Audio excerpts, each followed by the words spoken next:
Dr. Dix has been the research director at the GTM Research Reserve since 2013 through a grant from the Florida Department of Environmental Protection to the University of North Florida.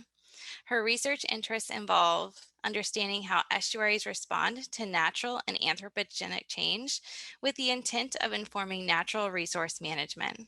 Since arriving at the GTM Research Reserve, Dr. Dix's research has expanded to intertidal habitats, where she has collaborated on national grant-funded projects to study warming in the salt marsh mangrove ecotone, new techniques for living shorelines in high-energy estuaries, and oyster population sustainability.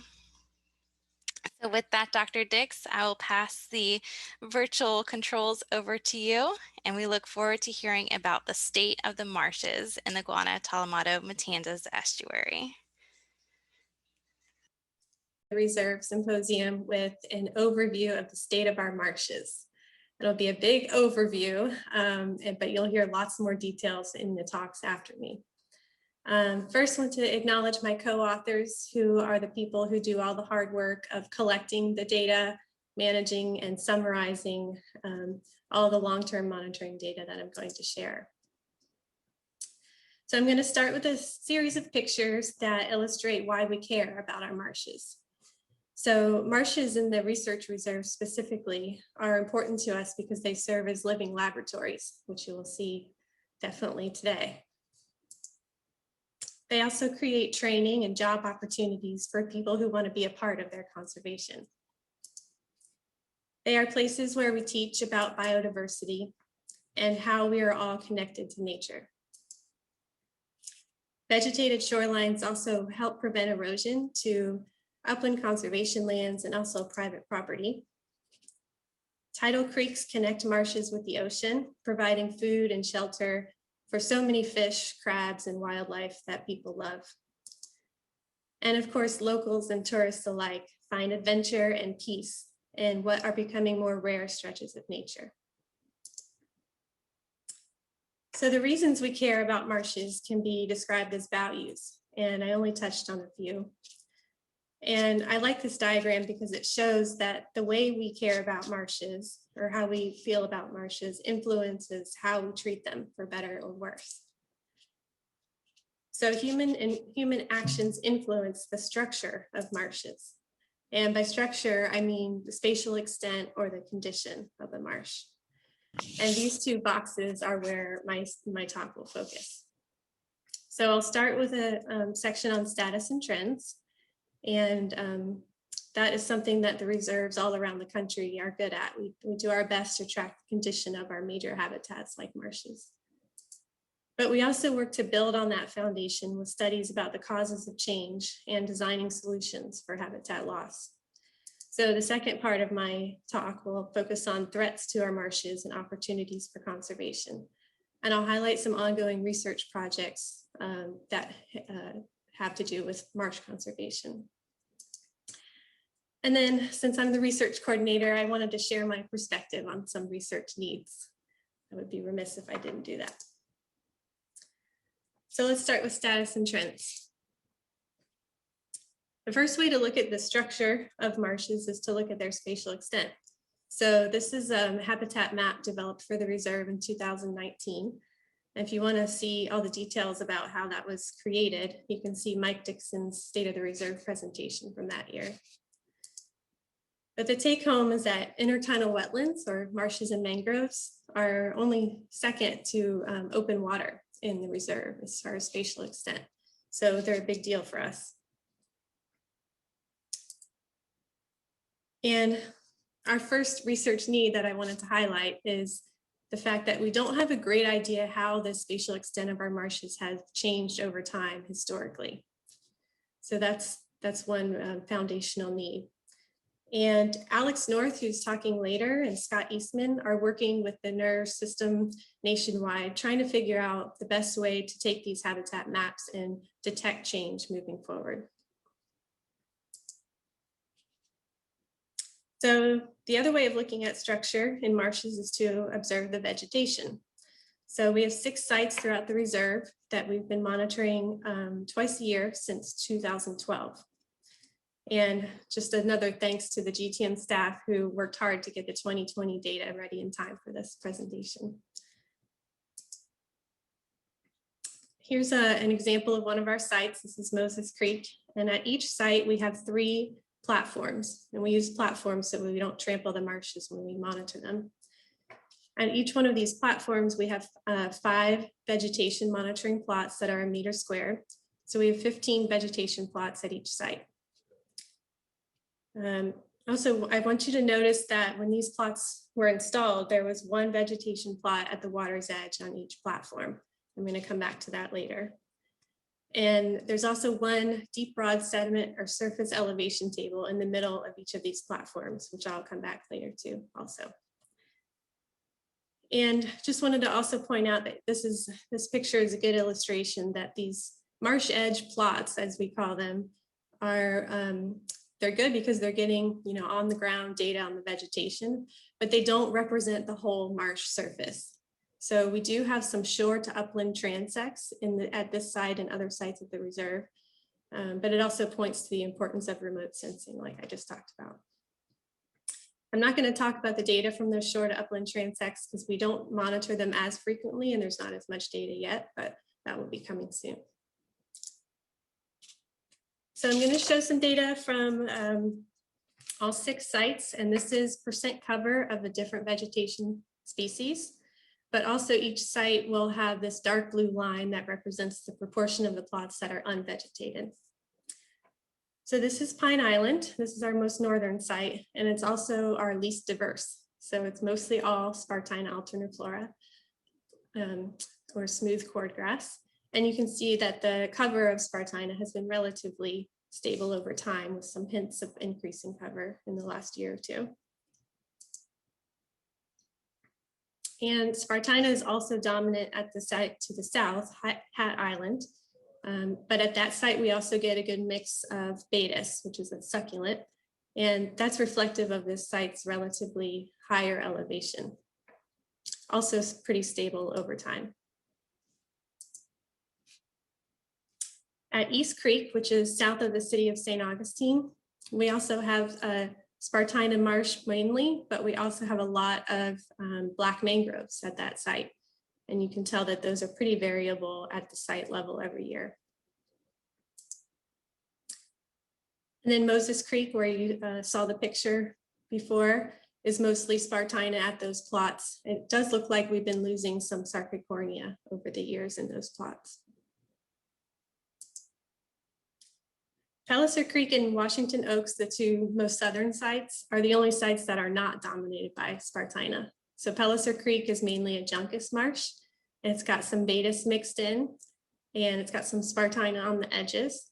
And the cool thing that happened this past fall was black mangrove popped up in one of our plots. So that's going to be exciting to see. Here's a picture of that site. You can see the Spartina along the edges. And hopefully you can see there's some mangroves kind of emerging in the background. So this is really interesting being in Juncus marsh. We haven't seen many mangroves in Juncus yet. And then the most southern site, Washington Oaks, is mostly a Baetis marsh. So it's that succulent, but we have seen a steady increase over time in the black mangrove. And I have a picture from that site as well. So you can see this plot level view on the right of Baetis with a little mangrove emerging. And then when you look around at the platform level, you can see all the mangroves coming in. So that's definitely changing fast. Okay, so let's talk about threats and opportunities. The first threat is development. So this is a graphic that shows percent change in population by county in the southeastern US over the last 23 years. It's based on census data. It was created by Tricia Kaiser at UF. Hopefully she's here today. And what stands out is that 6 of these counties more than doubled in size over that time. But what really stands out to me is that St. Johns and Flagler counties, the GTM's watershed, grew the fastest of all the counties in the Southeast over that time. Tricia also looked at NOAA land use data, and this is a plot of land cover change over time. And you can see the developed land cover increasing. And that was at the expense of native vegetation, agriculture lands, and wetlands. So some opportunities related to development. One is that the Matanzas Riverkeeper recently expanded to include the Guana and Tolomato rivers. I saw Jen here today, so they will advocate for our marshes. Also, St. Johns County Commission recently voted to reactivate the land acquisition and management program. So there may be some conservation land opportunities coming in the future. Another threat is wave energy from boat wakes. We all know that the Intracoastal Waterway traverses our estuary. This channelized transportation corridor can be rough on the edges of our estuary. So this is a map showing dead oyster reefs lining the Intracoastal Waterway, and these are some pictures to the sides to show what that looks like. The opportunities related to this is the work we've been doing with Christine Angelini and a lot of other people trying to design living shorelines in creative ways to protect the shorelines in these really high energy environments. A related threat is the erosion of the salt marshes. So we're losing these marshes at about 1 meter per year. And I highlighted a research need understanding sediment dynamics in these systems because we don't have a big river source of sediment, but we do have beaches and inlets and dunes. And so we need more research figuring out how sediments are naturally distributed, as well as how that is affected by channel maintenance, beach nourishment, and management actions that happen. We do have some evidence that sediment is not getting to the marshes as well as it used to anyway. We have long-term trends in total suspended solids at all of our water quality sites over the last 20 or so years. An opportunity related to this is a new project being led by Christine Angelini with the Army Corps and Wood Consulting, looking at the feasibility of adding a thin layer of sediment to the marshes south of the 312 bridge. Another threat is climate change. So this is air temperature since 1895 in St. Johns County. And you can see it's been especially warm recently. And this does translate to warming waters as well. And we've seen increases in temperature at all of our water quality sites. And of course, we all know that this means that sea level is rising too. And we've seen especially high rates in the last decade.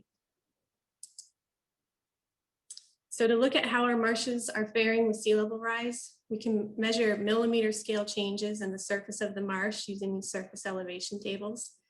We have 18 of these in the reserve.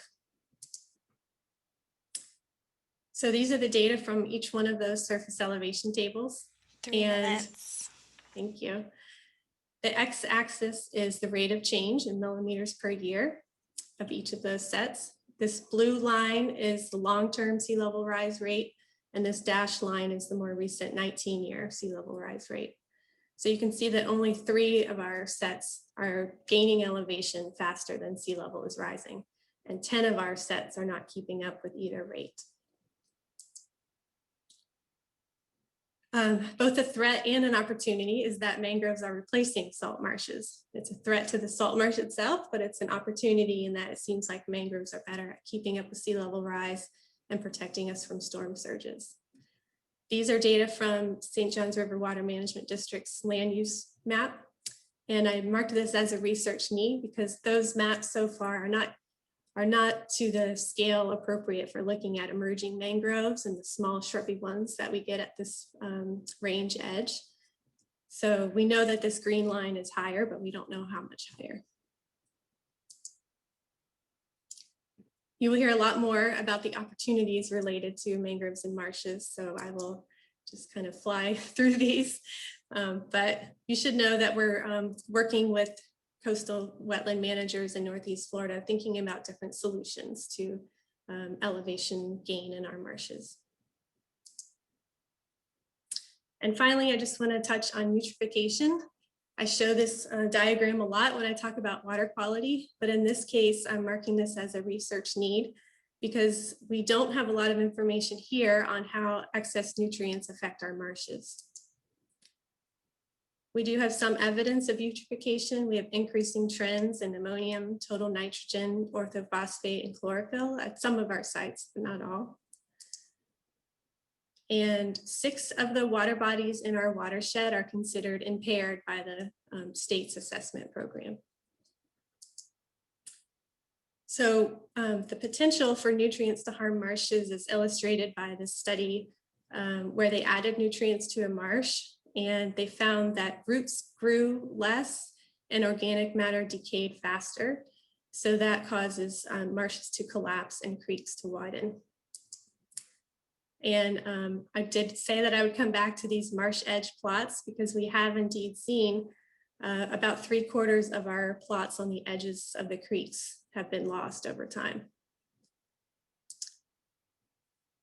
So just to add on a more happy note, this is another project that's starting soon in April, led by Ashley Smith, looking at nutrients specifically in the Guana River system, looking at nutrient sources, but also ways to remediate problems using shellfish. So I know I had to fly through all of that, but I look forward to answering questions, and feel free to reach out anytime to talk more. Thank you. Thank you so much, Nikki. We do have time for questions with Dr. Dix. So you can share any questions in the chat box. Or if you would like to, we have some time for a virtual raised hand. If you navigate to the participants tab and open that up, you should be able to see a blue raised hand. And Nikki, I've got a question in the chat box for you. How do the trends you're seeing compare with reserves elsewhere in the region or in the state? Good question. If I could have that little icon for a research need, I would put that, put that there. What we're finding is that, so let me think about the state first. There's not a whole lot of data on coastal wetland condition in the state. But the CCAR project, which is the statewide ecosystem assessment, oh shoot, I'm drawing a blank on the acronym right now. But they're trying to pull together all the data that they can. And I think they're going to be looking mostly at acreages and gains and losses in acreages across the state. And then nationally, there's a new project starting this year, actually for 3 years, looking at what are the trends that we're seeing in all of the reserves. So I would say stay tuned. That's exciting. Great. Thank you so much for that question and a wonderful response. We have another question in the chat box. How much opportunity for beneficial use of dredge material? Or how much opportunity is there for it? Yeah, another emerging research topic that we are just starting. So the Corps says that there seems to be a good opportunity. They have a lot of material, but they need to look specifically, I think, at Northeast Florida. And that's what that project that Christine Angelini is leading is going to be looking at. So the feasibility and the availability of sediment for that. Great, thank you. Are there any current programs that you know of that specifically target replenishing different types of marsh vegetation in already developed or recently developed areas?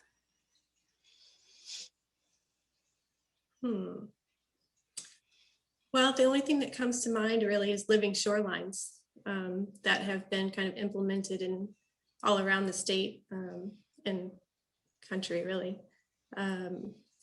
Even, planting in front of seawalls and things like that in developed areas is becoming more common, I think. Great, thank you.